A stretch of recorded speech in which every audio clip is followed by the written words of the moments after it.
होठवा में होठवा में चुम्मा लेबे आई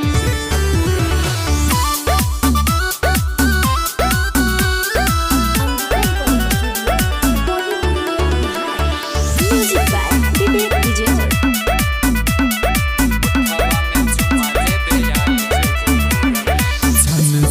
पायल बजल है जान के गोर में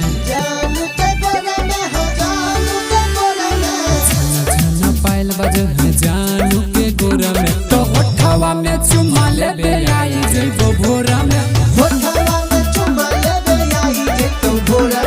ले ले जो छौरी नंबर ओढ़नी के गोर में ले ले जो नंबर छौरी ओढ़नी के गोर में तो होठवा में चुम्मा लेबे आई जइबो भोरा में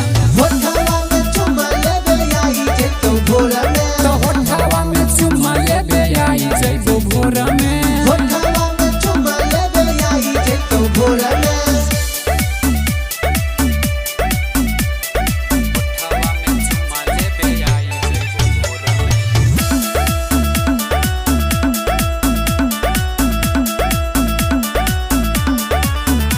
के भोरावा में आई तो सहेली साथ पिकनिक मनाई बहवे साथ में आई तो तोर लभरवा साथ मस्ती करबोगे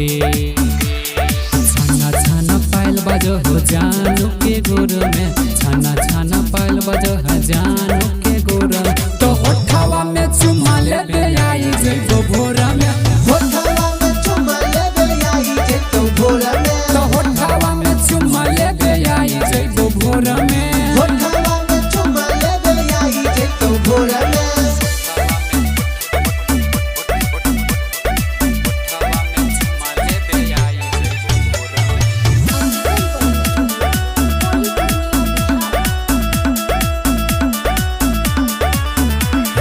नया साल मनैबै खूब करबै पार्टी गे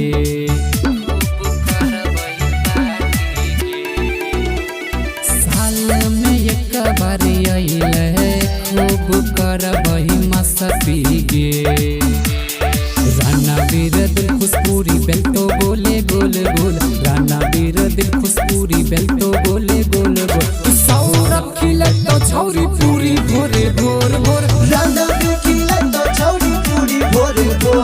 तो होठवा में चुम्मा लेबे आई जइबो भोरा में